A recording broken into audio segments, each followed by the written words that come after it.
नमस्कार, मैं हूं रविंद्र जैन और आप देखना शुरू कर चुके हैं सबकी खबर। मध्य प्रदेश की डॉक्टर मोहन यादव सरकार ने आखिर मध्य प्रदेश के पूर्व मुख्यमंत्री शिवराज सिंह चौहान के बेहद खास रहे पूर्व मुख्य सचिव इकबाल सिंह बैस को एक तगड़ा झटका दे दिया है। बेशक आपको दिख रहा है कि मध्य प्रदेश ईओडब्ल्यू ने आजीविका मिशन के सीईओ ललित मोहन बेलवाल के खिलाफ पी दर्ज की है, लेकिन सच्चाई यह है कि आपको आगे दिख रहा है कि ललित मोहन निशाने पर है, लेकिन निशाने पर हैं शिवराज सिंह चौहान और उनके चहेते तत्कालीन मुख्य सचिव इकबाल सिंह बैस। क्योंकि आजीविका मिशन में जो कुछ हुआ है और उसके बाद जो पूरा घटनाक्रम हुआ है उसमें सीधा सीधा लग रहा है कि इकबाल सिंह बैस का इन सभी लोगों को संरक्षण था। जिस आईएएस अधिकारी नेहा मारविया के रिपोर्ट के आधार पर ये जो पी दर्ज की गई है, उस नेहा मारविया को इकबाल सिंह और उनके चहेते अधिकारियों ने कितना प्रताड़ित किया है उसकी कोई सीमा नहीं है। आज ये खबर बताने का उद्देश्य यह है कि डॉक्टर मोहन यादव ने न्याय करना शुरू कर दिया है और जो लोग अपने आप को खुदा समझने लगे थे अब खुद को बचाने में लगे हुए हैं। मैं आपको पूरी खबर बता दूं और आज तमाम सारे दस्तावेज लेकर आज आपके सामने हूं। ये वो 64 पेज की रिपोर्ट है जो नेहा मारविया ने प्रस्तुत की है इस घपले घोटाले को लेकर, और इसमें कई घपले हैं, एक घपला नहीं है, कई घपले किए हैं ललित मोहन बेलवाल ने। लाखों करोड़ों रुपए के घपलों का उल्लेख इस रिपोर्ट में है। मैं आपको बता दूं ललित मोहन बेलवाल आखिर कौन है। ललित मोहन बेलवाल मध्य प्रदेश में आईएफएस यानी कि इंडियन फॉरेस्ट सर्विस के अधिकारी थे। वे पहले डेपुटेशन पे आजीविका मिशन में सीईओ बनकर आए थे। रिटायर होने के बाद वो वहां संविदा नियुक्ति पर सीईओ बने रहे और सबको पता है कि ललित मोहन बेलवाल को पूरा संरक्षण था इकबाल सिंह जी का, और इकबाल सिंह जी के इशारे पर शिवराज सिंह चौहान की सभाओं में महिलाओं की भीड़ लाने का काम यदि कोई करता था तो ललित मोहन बेलवाल करते थे। लेकिन ललित मोहन बेलवाल ने इन तमाम सारी चीज़ों के आड़ में जो पैसा कमाया, जो धन दौलत कमाई, जो उन्होंने करोड़ों रुपए छापे हैं, अब वो धीरे धीरे सारी सच्चाई सामने आने लगी है। ये जो 2015 से 2022-23 तक इस आजीविका मिशन में घोटाले हुए थे उसकी जांच नेहा मारविया ने की थी, और नेहा मारविया ने इसलिए की थी कि सरकार ने उन्हें सौंपी थी जांच। और नेहा मारविया ने अपनी जो रिपोर्ट 2022 में दी है उस रिपोर्ट में उन्होंने साफ साफ लिखा है कि कहाँ कहाँ क्या क्या घोटाले हुए हैं, और इस घोटाले के बाद उन्होंने साफ कहा है कि इन 4 अधिकारियों के खिलाफ एफआईआर होना चाहिए। ये बात मैं नहीं बोल रहा हूं, विधानसभा में देखिए आप प्रताप ग्रेवाल के जवाब में मध्य प्रदेश के मौजूदा ग्रामीण विकास मंत्री प्रहलाद पटेल ने यह विधानसभा में जवाब दिया है, और उनने इस घपले घोटाले में जिन 4 अधिकारियों को दोषी माना है उनमें नंबर 1 ललित मोहन बेलवाल, नंबर 2 विकास अवस्थी अतिरिक्त मुख्य कार्यपालन अधिकारी उस समय के, नंबर 3 सुषमा रानी शुक्ला राज्य परियोजना प्रबंधक, और नंबर 4 संतोष कुरूप जो कार्यालय सहायक हैं। ये विधानसभा में दी गया ये 4 लोगों के खिलाफ क्या कारण है कि कल ईओडब्ल्यू ने केवल ललित मोहन बेलवाल को ही आरोपी बनाया है? क्यों नहीं आखिर सुषमा रानी शुक्ला है वो बनी है आरोपी? क्यों नहीं विकास अवस्थी को आरोपी बनाया गया है कल? अभी हालांकि इसमें यह भी नहीं है कि ललित मोहन ही आरोपी है, अभी चूंकि पी शुरू हुई है और इनका आरोपी बनना तय है, ये मान के चलिए।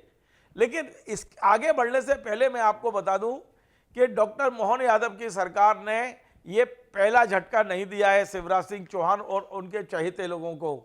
इसके पहले एक और तगड़ा झटका मिल चुका है।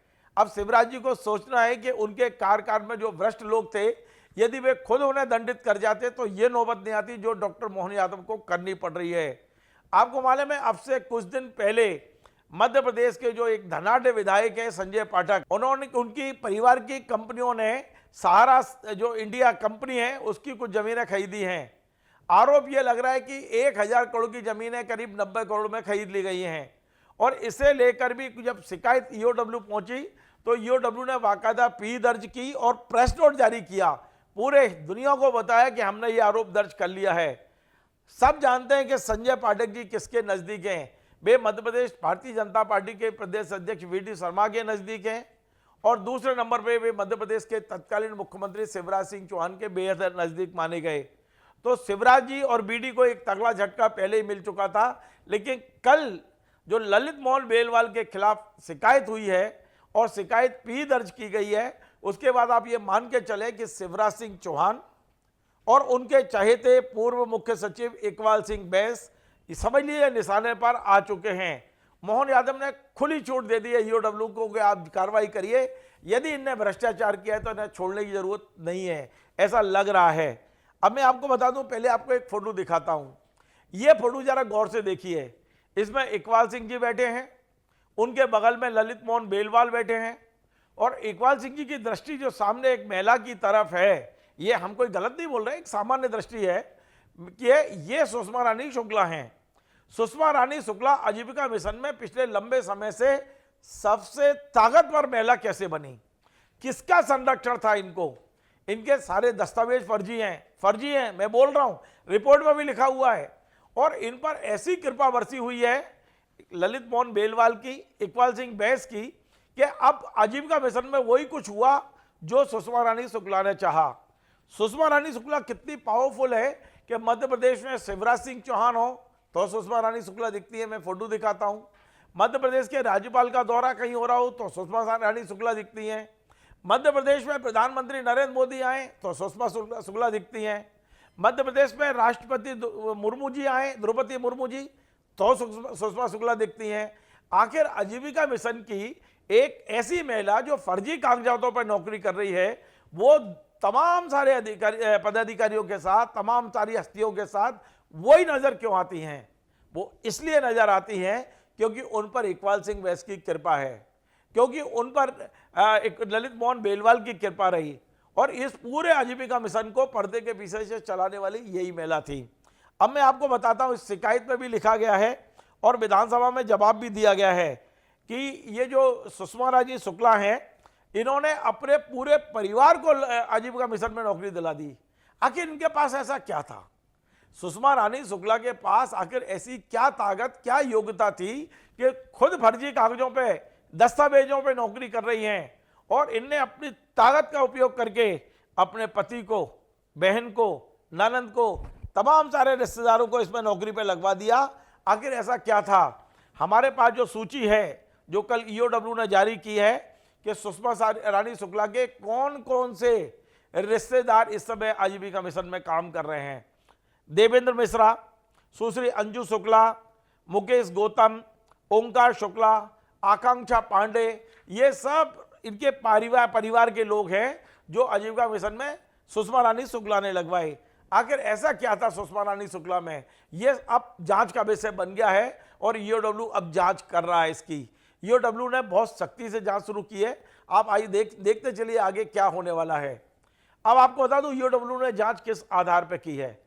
नेहा मारविया 2022 में रिपोर्ट दे चुकी हैं और उसने सिद्ध कर दिया, आप यदि कोई भ्रष्टाचार मध्य प्रदेश में हुआ है और आपने एक आईएएस अधिकारी पर भरोसा किया, उस आईएएस अधिकारी ने मेहनत की, एक एक कागज देखा, तमाम सारी जांच, पूरी जांच की और जांच के बाद उन्होंने 64 पेज की अपनी एक रिपोर्ट प्रस्तुत कर दी।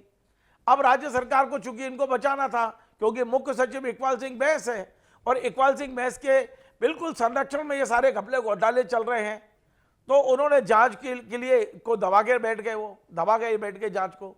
इस पर कोई कार्रवाई नहीं की। कार्रवाई किसके खिलाफ की? नेहा मारविया के खिलाफ की। उन्हें लूप लाइन रखा, उनके सीनियर अधिकारियों को कहा गया इसे प्रताड़ित करिए, इसके पास कोई फाइल मत भेजिए, इसे कलेक्टर मत बनने दीजिए। कितना जुल्म किया है। मैं कहता हूं इकबाल सिंह जी, आपने जो जुल्म किया है सजा तो आपको मिलेगी। जिस तरह इकबाल सिंह जी ने अपने कार्यकाल का दुरुपयोग किया है, भ्रष्टों को बचाया है, भ्रष्टाचार को संरक्षण दिया है, ईमानदार अधिकारियों को आपने जिस तरह से प्रताड़ित किया है, आज सजा मिलने तय है। आपका समय लग सकता है और अब उसकी शुरुआत डॉक्टर मोहन यादव सरकार ने कर दी है। तो मैं ये बता रहा था कि नेहा मारविया को किस तरह प्रताड़ित किया इन लोगों ने। और जब नेहा मारविया के बाद ये सरकार चली गई, शिवराज जी की सरकार, मोहन यादव की सरकार आई, उसके बाद भी कार्रवाई करवाने के लिए ये अधिकारी तैयार नहीं थे।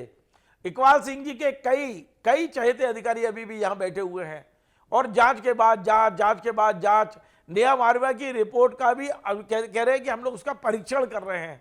अरे भाई, एक आईएएस अधिकारी ने रिपोर्ट दी हुई है, काय का परीक्षण कर रहे हैं आप? कार्रवाई क्यों नहीं कर रहे हैं? आप विधानसभा में जवाब दे रहे हैं हाँ भ्रष्टाचार हुआ है, 4 अधिकारी दोषी हैं। फिर कार्रवाई कौन करेगा, कब करेगा कार्रवाई इनके खिलाफ? पिछले दिनों जब मध्य प्रदेश में नए मुख्य सचिव अनुराग जैन आए हैं और अनुराग जैन साहब ने ये सब चीजों को देखा है, तो मुझे लगता है कि उन्होंने मुख्यमंत्री को भरोसा दिलाया कि नहीं, भ्रष्टाचार के खिलाफ कार्रवाई होना चाहिए। 2 काम हुए। पहला काम, नेहा मारविया को बल्लभ भवन की बड़ी बड़ी दीवारों से निकाला गया। जो युवा आईएएस हैं उन्हें कलेक्टर बन जाना चाहिए था 4 साल पहले, उन्हें अब कलेक्टर बना के भेजा गया है। नेहा मारविया अब कलेक्टर बन के चली गई हैं। उसके बाद में नेहा मारविया की रिपोर्ट को आधार बनाया गया और ईओडब्ल्यू में जांच, ईओडब्ल्यू ने वहां पी दर्ज की, प्राइमरी इंक्वायरी दर्ज की। कम से कम जांच तो शुरू हुई है, अभी तक तो जांच ही शुरू नहीं हो रही थी। जबकि ये जो शिकायत करता है राजेश कुमार मिश्रा, ये कोर्ट भी गए, कोर्ट ने बहुत दिन पहले ही ईओडब्ल्यू को निर्देश दिए कि इसमें जांच करिए, पता नहीं क्यों नहीं कर रहे थे जांच। लेकिन अब ऐसा लगता है कि मोहन यादव जी ने इसे गंभीरता से लिया है और साफ साफ ईओडब्ल्यू से कहा है कि इस तरह के मामलों में हमें किसी को बचाने की जरूरत नहीं है, अपराध किया है तो सजा मिलना चाहिए। चलिए, ये हो गया। लेकिन अब आपको मैं बता दूं कि इसके संदेश भी जा रहे हैं। कल जो पी दर्ज हुई है ईओडब्ल्यू में, उसके राजनीतिक संदेश भी जा रहे हैं और संदेश सीधा सीधा है कि शिवराज सिंह सरकार के कार्यकाल की फाइलें खुलने लगी है। ये उन्हीं के कार्यकाल की फाइल है जिस पर जांच शुरू हुई है। तो अब शिवराज सिंह के कार्यकाल की फाइल ये पहली है और ये बड़ी फाइल है, क्योंकि इसमें करोड़ों के घपला हुए हैं। अब मैं आपको तो घपला क्या हुआ है, आप पूछेंगे कि आखिर घपला क्या हुआ है। घपला ये हुआ है कि इन्होंने नियमों को ताक पर रखकर जिसको चाहा उसको संविदा नियुक्ति दी, जिसको चाहा उसकी वो तनख्वाह बढ़ा दी उसकी। इसके अलावा स्कूल की जो गणवेश सिलाई होती है, जो महिलाओं को सिलना चाहिए, वो कंपनियों से सिलवाई गई और महिलाओं के सिलाई के नाम पर पैसे निकाले गए हैं वहाँ, आप देखिए। इसके बाद अलावा वो जो महिलाएं हैं, बहुत सारी जो आजीविका मिशन से जुड़ी हुई हैं, उनसे 3-3, 4-400 रुपये लेके उनका कम्युनिटी बीमा कराया गया और पता ही नहीं, ना सरकार से पूछा गया ना गवर्नमेंट के, और ये अपने स्तर पर बीमा के नाम पर महिलाओं से पैसा ले लिया, बीमा नहीं हुआ। 1,73,00,000 तो इसी में खाए हैं। ये आरोप है, मैं नहीं बोल रहा हूँ, ये उसमें लिखा हुआ है ईओडब्ल्यू के प्रेस नोट में कि ये घपला हुआ है। विकास खंड स्तर पर मशीनें खरीदी गई, उसमें घपला हुआ है। तो ये तमाम सारे घपलों की अब ये जांच शुरू हो चुकी है। मैंने आपको बताया 4 आरोपी हैं इसमें, एक का नाम लिखा गया है, लेकिन विकास अवस्थी भी नहीं बचेंगे, संतोष कुरूप भी नहीं बचेंगे और सुषमा रानी शुक्ला तो क्या कहने, वो इतनी ताकतवर महिला थी। मैं आपको फोटो दिखा चुका हूँ कि वो आपको इकबाल सिंह जी के साथ बैठी दिखेंगी, इकबाल सिंह के साथ कोई आईएएस भी बैठे से घबराते हैं, लेकिन सुषमा रानी शुक्ला सामने बैठती थी उनके ही, बिल्कुल कुर्सी डालकर। देखिए उसकी ताकत का एहसास देखिए आप। इसके अलावा ललित बेरवाल कोने में बैठे रहते थे उनके। इसके ये सारे फोटो हैं मेरे पास में। राष्ट्रपति, राज्यपाल, मुख्यमंत्री, प्रधानमंत्री कोई भी आए, लेकिन वहां पर आजीविका मिशन की सुषमा रानी शुक्ला का होना अनिवार्य माना जाता था। क्यों? क्योंकि वो मध्य प्रदेश के मुख्य सचिव की बिल्कुल कहना चाहिए एकदम खास हैं। और ये क्यों खास है, ये तो जवाब अब जांच के बाद ही सामने आएगा कि आखिर इतनी खास कैसे बनी वो, और कैसे उन्होंने अपने परिवार के तमाम लोगों को नौकरी पर लगवाया, कैसे ये भ्रष्टाचार हुआ, और कैसे सबसे बड़ी बात जो इस मामले में है कि ये 15 से 23 तक के इस भ्रष्टाचार पर कुंडली मार के कौन बैठा रहा? इकबाल सिंह बैठे रहे। मैं कह रहा हूं और बड़ी जिम्मेदारी से कह रहा हूं, वे चाहे तो मुझे नोटिस दे, इकबाल सिंह जी बैठे रहे पूरी कुंडली मारकर, इन भ्रष्टों को बचाने का काम किया। और शिवराज जी भी ऊपर से कहीं ना कहीं उनका भी आशीर्वाद था इस भ्रष्टाचार को बचाने में। मोहन यादव जी ने अब इसको खोल दिया है। मुझे लगता है कि ये पहली फाइल है, शिवराज के कार्यकाल के भ्रष्टाचार की फाइल खोलने का ये पहला मामला है, लेकिन ये अंतिम नहीं है। आप देखते चलिए अभी कौन कौन सी फाइलें और खुलेंगी। मुझे बहुत सारे सूत्र बता रहे हैं कि कई फाइलें खुलने वाली हैं आगे, कुछ ईओडब्ल्यू में खुलेंगी, कुछ लोकायुक्त में खुलेंगी, क्योंकि हमने देख रहे हैं कि सौरभ कांड भी पूरा के पूरा शिवराज जी के कार्यकाल का ही कांड है, जो एक सिपाही के यहाँ 400 करोड़ रुपए मिल रहे हैं। बेशक वो लोकायुक्त ने खुली है और लोकायुक्त को अब डराया भी जा रहा है, ऐसी खबर है कि लोकायुक्त को नहीं, लोकायुक्त पुलिस के जो अधिकारी हैं उन पर भी बहुत प्रेशर है, ऐसी खबरें हैं। लेकिन कुल मिलाकर भ्रष्टाचार के खिलाफ यदि जांच हो रही है तो हमें उसका सपोर्ट करना चाहिए। हम चाहते हैं कि जांच हो, जांच अपने मुकाम तक पहुंचे और भ्रष्ट लोगों के जो जहां जगह वहां पहुंचे। ललित मोहन बेलवाल की तरफ ऐसा लगता है कि अब गिरफ्तारी का तलवार लटक गई है उनके ऊपर। कब होंगे, क्या होंगे, हमारी नजर रहेगी। हम पूरे घटनाक्रम पर नजर बना के रखे हुए हैं। आजीविका मिशन में हुए भ्रष्टाचार पर बहुत दिन से हम लोग खबर बना रहे थे, कि आखिर कब न्याय मिलेगा। न्याय मिलने में तो टाइम है, लेकिन न्याय की तरफ हम बढ़ने लगे हैं। इसके लिए हम मध्य प्रदेश के मुख्यमंत्री मोहन यादव जी का बहुत बहुत धन्यवाद और आभार व्यक्त करते हैं। आपको हमारा ये कार्यक्रम पसंद आए तो आप इसे शेयर करें, लाइक करें, कमेंट करें। आपसे बार बार निवेदन है, हमारे इस चैनल को सब्सक्राइब अवश्य करें। धन्यवाद।